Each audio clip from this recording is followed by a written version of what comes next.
బీహార్లో తొలిసారి బీజేపీ సర్కారు ఏర్పాటుకు రంగం సిద్ధమైంది. సుదీర్ఘకాలం సీఎంగా కొనసాగిన నితీష్ కుమార్ రాజ్యసభకు వెళ్లనుండటంతో కమలం పార్టీకి మార్గం సుగమమైంది. అయితే బీజేపీ నుంచి ముఖ్యమంత్రి పగ్గాలు ఎవరు చేపడతారనే విషయంపై తీవ్ర చర్చ మొదలైంది.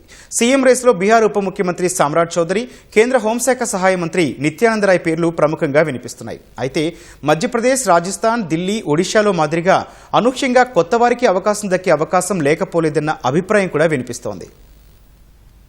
బీహార్లో తమ ప్రభుత్వం ఏర్పడాలన్న బీజేపీ కల ఎట్టకేలకు సాకారం కానుంది. 4 నెలల క్రితం జరిగిన బీహార్ అసెంబ్లీ ఎన్నికల్లో 89 స్థానాలతో బీజేపీ అతిపెద్ద పార్టీగా అవతరించడంతో సీఎంగా నితీష్ కుమార్ ను మార్చడం తథ్యం అనే విశ్లేషణలు మొదలయ్యాయి. బీహార్ అసెంబ్లీ ఎన్నికల్లో వరుసగా రెండోసారి జేడీయూ కంటే బీజేపీ ఎక్కువ స్థానాలు గెలుపొందింది. గతేడాది జరిగిన ప్రమాణ స్వీకారోత్సవం పూర్తిగా కమలం పార్టీ కార్యక్రమంగానే సాగింది. కొత్త మంత్రివర్గంలో సింహభాగంతో పాటు కీలకమైన హోంశాఖను కాషాయ దళం దక్కించుకుంది. ఈ కార్యక్రమానికి ప్రధాని నరేంద్ర మోదీ, కేంద్ర హోంమంత్రి అమిత్ షా, కేంద్ర మంత్రులతో పాటు పలువురు ఎన్డీఏ పాలిత రాష్ట్రాల ముఖ్యమంత్రులు హాజరయ్యారు. ఈ పరిణామాలపై ఆందోళన వ్యక్తం చేసిన ఆర్జేడీ జాతీయ కార్యనిర్వాహక అధ్యక్షుడు తేజస్వి యాదవ్ బీహార్లో బీజేపీ మహారాష్ట్ర తరహా రాజకీయాలకు పాల్పడుతోందన్నారు. దళితులు, ఓబీసీలను వ్యతిరేకించే కమలం పార్టీ సామాజిక కోణంతో తన అజెండా అమలు చేయాలని చూస్తోందని విమర్శించారు. 1990లో బీహార్ రాజకీయాల్లో అగ్రవర్ణాల ఆధిపత్యానికి ముగింపు పలికిన మండల్ ఉద్యమంతోనే లాలూ ప్రసాద్ యాదవ్, నితీష్ కుమార్ కీలక నేతలుగా ఎదిగారు.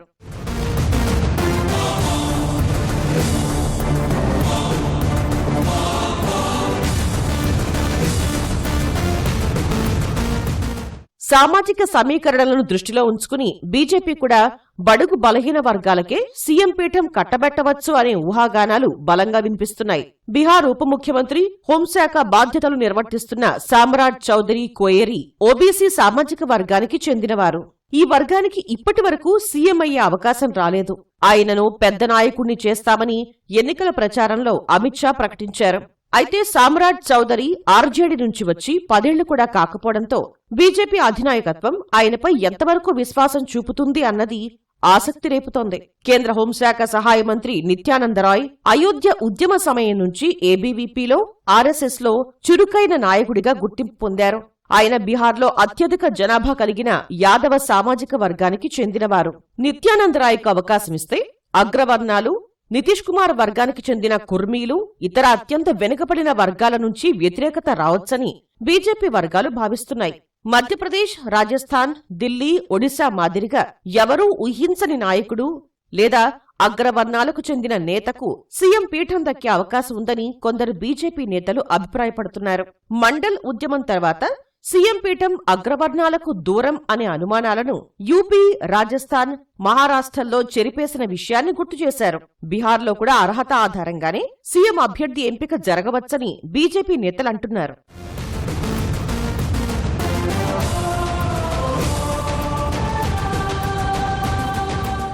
మరోవైపు బీజేపీ ఆధిపత్యంతో జేడీయూలో తమ ఉనికి పట్ల ఆ పార్టీకి చెందిన కొందరు సీనియర్ నేతల్లో ఆందోళన మొదలైంది. కుటుంబ రాజకీయాలను వ్యతిరేకించే నితీష్ కుమార్ తన కుమారుడు నిశాంత్ను 2 రోజుల క్రితమే రాజకీయ రంగ ప్రవేశం చేయించారు. ఆయనకు ఉప ముఖ్యమంత్రి పదవి దక్కవచ్చని ప్రచారం జరుగుతోంది.